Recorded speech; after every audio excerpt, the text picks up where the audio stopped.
கீழ்வேலூர் தாலுகா கீழையூரிலிருந்து விவசாயி வைரமுத்து பேசுகிறேன். தமிழக முதல்வர் அவர்களால் கடந்த ஜூன் 12ஆம் தேதி மேட்டூர் அணையிலிருந்து குறுவை சாகுபடிக்கு தண்ணீர் திறக்கப்பட்டது. இன்னைக்கு தண்ணீர் திறந்து சுமார் 15 தினங்களாகின்றது. இன்று வரை கீழையூர் கிராமத்திற்கு தண்ணீர் வந்து சேரவில்லை. குறிப்பாக கீழையூர் கிராமத்தில் சுமார் 1000 ஏக்கர் நிலம் நேரடி நெல் விதைப்பு மூலம் சாகுபடி செய்யப்பட்டு 10 தினங்களாகி உழைப்புக்கு வந்தும் இன்று வரை தண்ணீர் பாய்ச்சப்படவில்லை. பயிர்கள் அனைத்தும் கருகிய நிலையில் உள்ளது. அதிகாரிகளிடத்தில் பலமுறை தொடர்பு கொண்டும் எந்தவிதமான ஒரு முகாந்திரமும் அவர்கள் பதிலளிக்கவில்லை.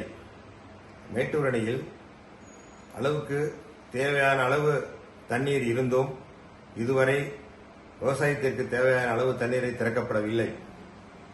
இதனால் கீழையூர் விவசாயிகள் பெரும் இன்னலுக்கு ஆளாகி தற்கொலை செய்ய வேண்டிய சூழ்நிலைக்கு தள்ளப்பட்டிருக்கிறார்கள். இதனுடைய பதிவுகளை நான் இணைப்பில் கொடுத்துள்ளேன். தயவு செய்து தமிழக முதல்வர் அவர்கள் இன்று அல்லது நாளைக்குள் கடைமடை விவசாயிகளுக்கு தேவையான அளவு தண்ணீரை திறந்து விடுமாறு அன்போடு கேட்டுக்கொள்கின்றேன். தவறும் பட்சத்தில் கீழையூர் கிராமத்தினுடைய விவசாயிகளை ஒன்று திரட்டி ஒரு மாபெரும் போராட்டத்தை நடத்த வேண்டிய சூழ்நிலை வரும் என்பதனை தெரிவித்துக் கொள்கிறேன்.